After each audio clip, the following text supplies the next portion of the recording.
Hello engineers. So guys आप सभी का स्वागत है अड्डा 24/7 इंजीनियरिंग प्लेटफॉर्म पे। मेरा नाम है रजत और आज का ये वीडियो उन सभी एस्पिरेंट के लिए थोड़ा सा इंपॉर्टेंट है जो एसएससी जेईई 2024 देने जा रहे हैं और साथ ही साथ उनके माइंड में ये टारगेट है कि उनको यहाँ पे बेस्ट डिपार्टमेंट ज्वाइन करना है, यानी कि सीपीडब्ल्यूडी में सिलेक्शन लेना है।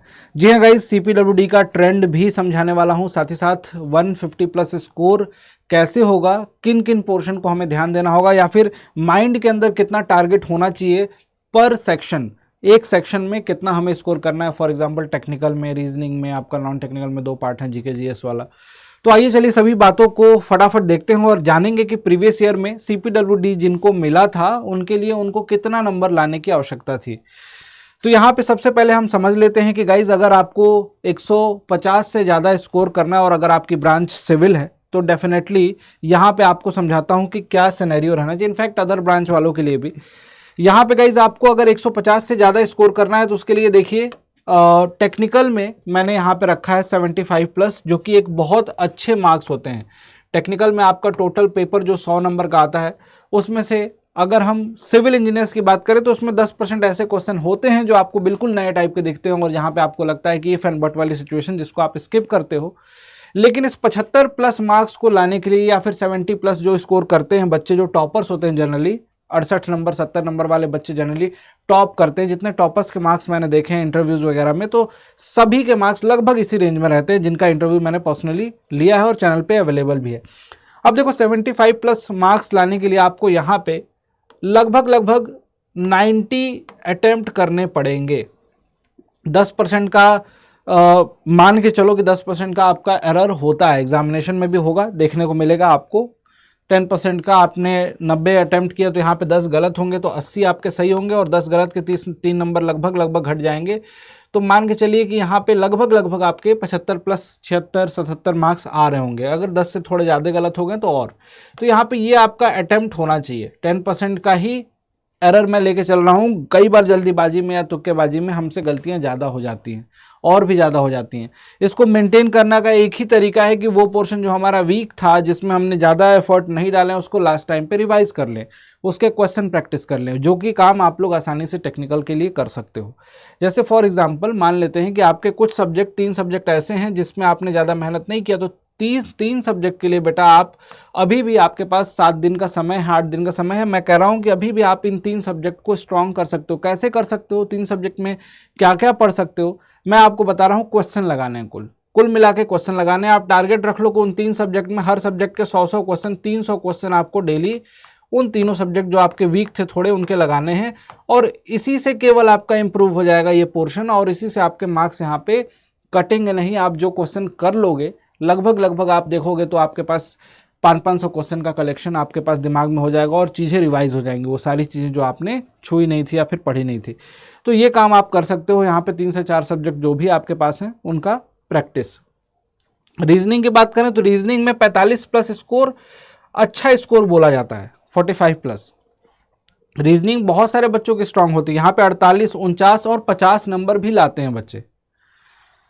कभी कभी रीजनिंग लेंदी आ जाती है तो यहाँ पे आपके नंबर कम होकर 40 आ जाते हैं, 39, 38 आ जाते हैं, जो कि थोड़ा सा कंसर्निंग हो जाता है क्योंकि इसका प्रेशर आपको इधर इधर झेलना पड़ता है और इधर तो बिल्कुल नहीं झेलना चाहते हैं आप लोग ज़्यादातर इंजीनियर्स। जीके जीएस ऐसा पोर्शन है जिसमें कि कुछ चीज़ें याद होती हैं, कुछ चीज़ें दिमाग में ब्लर हो जाती हैं, दिमाग में कन्फ्यूज़न की स्टेट आ जाती है, कुछ चीज़ें एग्जामिनेशन में आती हैं, हमें रिकॉल नहीं कर पाते हैं।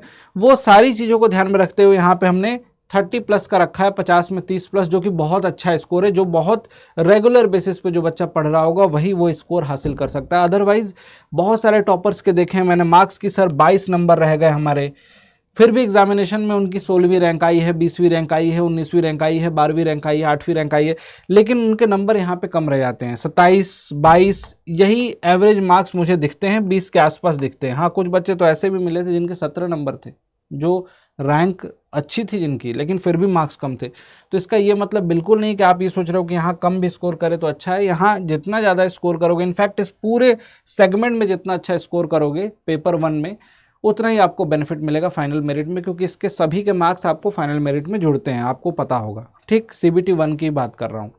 एक बार सिनेरियो समझते हैं जरा, CPWD का क्या रुझान रहा था, किस तरीके से कट ऑफ गई थी।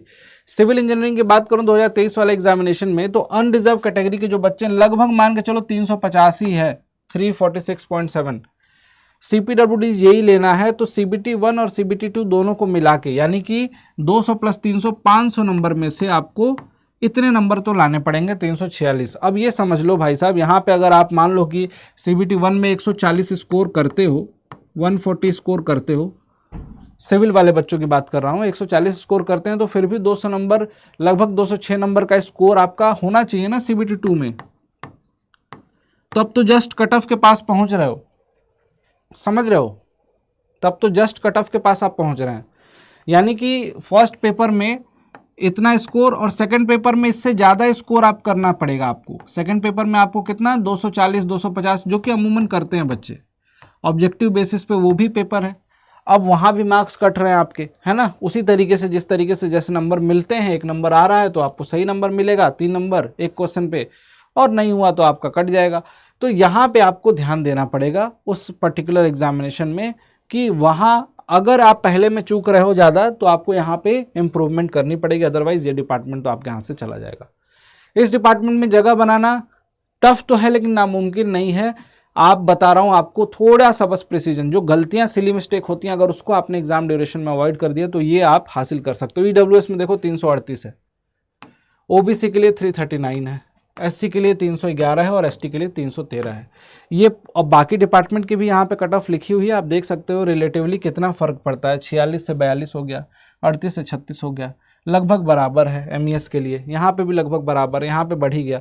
तो आपको ओवरऑल ना सभी डिपार्टमेंट की कट ऑफ दिख रही है, लेकिन आपका जो मेन एम है, मैक्सिमम बच्चों का मेन एम है, जो कि मैं अब देखता हूँ, पूछता हूँ बच्चों से तो पता भी चलता है कि CPWD JEE में ही जाना है सर, फर्स्ट प्रायोरिटी। इनफैक्ट जो बच्चे जॉब ऑलरेडी कर रहे हैं उनका भी कहीं ना कहीं ये सपना होता है कि सर हमें एक बार री एग्जामिनेशन देना है, हमें MES मिला है, BRO मिला है, हमें अच्छा डिपार्टमेंट चाहिए। उन सभी दोस्तों को, उन सभी बच्चों को बस इतना बोलना चाहूँगा कि गाइज़ इसके लिए कंसिस्टेंसी बहुत ज़रूरी है।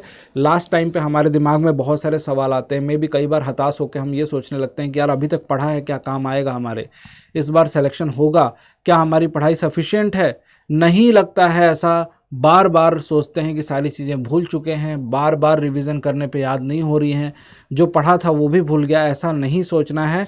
आप ये समझ लो कि जो बच्चा टॉप करने वाला होता है एग्जामिनेशन में, उन सभी बच्चों को ये अंदर से फीलिंग आती है कि उनके एग्जामिनेशन में पेपर में परफॉर्मेंस कैसी होगी, सिलेक्शन होगा भी कि नहीं होगा, और वो टॉप कर जाते हैं। लेकिन ये थॉट आना लाजमी है, लेकिन इसके अलावा आपको ये भी सोचना है कि आपने मेहनत करी है 6-7 महीने, तो आपको मिलेगा क्यों नहीं, है ना।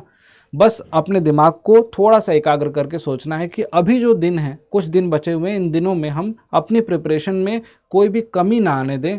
जितनी मेहनत ज़्यादा हो सकती है उस ज़्यादा मेहनत को कर लें, ताकि हमें एग्जामिनेशन में अच्छा फील हो, सिलेक्शन हो।